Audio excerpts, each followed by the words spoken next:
Perkenalkan, nama saya Virginia Najwa Faradina dengan NIM 24 106163200009. Di sini, saya akan membacakan cerpen dengan judul Surat yang Tak Pernah Sampai, karya Dewi Lestari.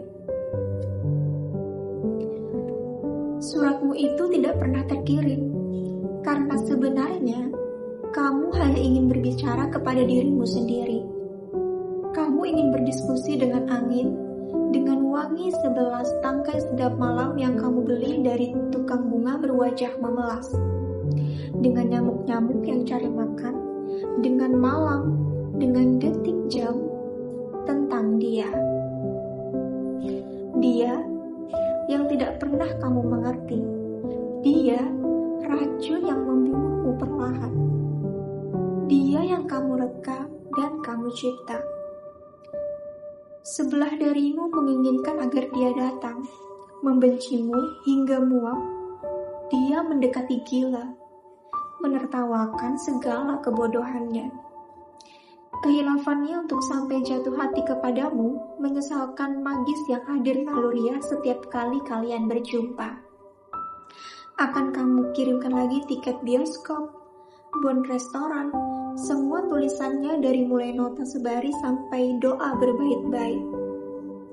Dan beceklah pipinya karena geli, karena asap dan abu dari benda-benda yang masuk ke matanya.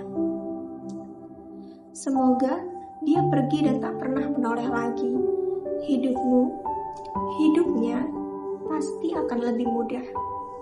Namun, sebelah dari kamu menginginkan agar dia datang, menjemputmu, mengamini kalian, dan untuk kali kesekian jatuh hati lagi. Segila-gilanya sampai batas gila dan waras pupus dalam kesadaran murni akan cinta. Kemudian, mendamparkan dirilah kalian di sebuah alam tak dikenal untuk membaca ulang semua kalimat, mengenang setiap inci perjalanan, perjuangan, dan ketabahan hati. Betapa sebelah dirimu percaya bahwa setetes air matamu akan terhitung. Tak ada yang mengalir mubazir. Segalanya pasti bermuara di satu samudera tak terbatas. Lautan merdeka yang bersanding sejajar dengan cakrawala. Dan itulah tujuan kalian. Kalau saja hidup tidak berevolusi, kalau saja sebuah momen dapat selamanya menjadi fosil tanpa ragu, kalau saja kekuatan kosmik mampu stagnan di satu titik, maka tanpa ragu kamu akan memilih 1 detik bersamanya untuk diabadikan. Cukup 1 detik yang segenap keberadaannya dipersembahkan untuk bersamamu, dan bukan dengan ribuan hal lain yang menanti untuk dilirik pada detik berikutnya. Betapa kamu rela membantu untuk itu. Akan tetapi, hidup ini cair, semesta ini bergerak, dan realitas berubah. Seluruh simpul dari kesadaran kita berkembang mekar. Hidup akan mengikis apa saja yang memilih diam, memaksa kita untuk mengikuti arus agungnya yang jujur, tetapi penuh rahasia. Kamu tidak terkecuali. Kamu takut karena kamu ingin jujur, dan kejujuran menyudutkanmu untuk mengakui kamu mulai ragu. Dialah bagian terbesar dalam hidupmu, tetapi kamu cemas. Kata sejarah mulai menggantung hati-hati di atas sana. Sejarah kalian, konsep itu menakutkan sekali. Sejarah memiliki tampuk istimewa dalam hidup manusia, tetapi tidak lagi melekat utuh pada realitas. Sejarah seperti awan yang tampak padat, berisi, tetapi ketika disentuh menjadi embun yang rapuh. Skenario perjalanan kalian mengharuskanmu untuk sering menyejarahkannya, merekamnya, lalu memainkannya ulang di kepalamu sebagai kekasih impian. Sang inspirasi bagi segala mahakarya yang termuntahkan ke dunia. Sementara dalam setiap detik yang berjalan, kalian seperti musafir yang tersesat di padang, berjalan dengan kompas masing-masing tanpa ada usaha saling mencocokkan. Sesekali kalian bertemu, berusaha saling toleransi atas nama cinta dan perjuangan yang tidak boleh sia-sia. Kamu sudah membayar mahal untuk perjalanan ini. Kamu pertaruhkan segalanya demi apa yang kamu rasa benar. Dan mencintainya menjadi kebenaran tertinggimu. Lama, baru kamu menyadari bahwa pengalaman merupakan bagian tak terpisahkan dari hubungan yang diikat oleh seutas perasaan mutual. Lama bagi kamu untuk berani menoleh ke belakang, menghitung berapa banyaklah pengalaman nyata yang kalian alami bersama. Sebuah hubungan yang dibiarkan tumbuh tanpa keteraturan akan menjadi hantu yang tidak menjejak di bumi.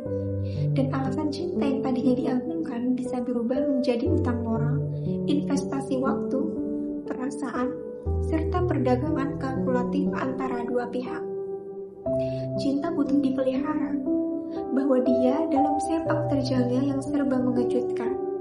Cinta ternyata masih butuh mekanisme agar mampu bertahan. Cinta jangan selalu ditempatkan sebagai iming-iming besar atau sebagai ranjau yang tahu meledakkanmu. Entah kapan dan kenapa, cinta yang sudah dipilih sebaiknya diikutkan di setiap langkah kaki, merekahkan jari, dan berjalanlah kalian bergandengan, karena cinta adalah mengalami. Cinta tidak hanya pikiran dan kenangan. Lebih besar, cinta adalah dia dan kamu.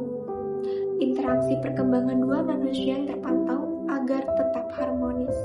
Karena cinta pun hidup dan bukan cuma maskot untuk disembah sujud. Kamu ingin berhenti memencet tombol tunda. Kamu ingin berhenti menyumbat denyut alami hidup dan membiarkannya bergulir tanpa beban. Dan kamu tahu, itulah yang tidak bisa diberikan kini.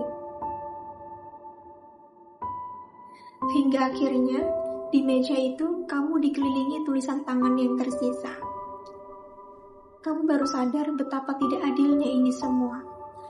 Kenapa kamu harus yang kebagian tugas dokumentasi dan arsip sehingga kamulah yang tersiksa? Jangan heran kalau kamu menangis sejadi-jadinya. Dia yang tidak pernah menyimpan gambaran rupamu, pasti dia tahu apa rasanya menatap lekat-lekat satu sosok, membayangkan rasa sentuh dari helai rambut yang polos tanpa busa pengeras, rasa hangat uap tubuh yang kamu hafal betul temperaturnya. Dan kamu hanya bisa berbagi kesedihan itu, ketidakrelaan itu, kelemahan itu, dengan wangi bunga yang melangu, dengan nyamuk-nyamuk yang putus asa, dengan malam yang pasrah digusur pagi, dengan detik jam dinding yang gagu karena habis daya. Sampai pada halaman kedua suratmu, kamu yakin dia akan paham, atau setidaknya setengah memahami betapa sulitnya perpisahan yang dilakukan sendirian. Tidak ada sepasang mata lain yang mampu meyakinkanmu bahwa ini memang sudah usai.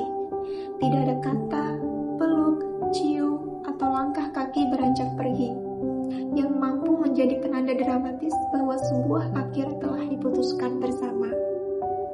Atau sebaliknya, tidak ada sergahan yang membuatmu berubah pikiran.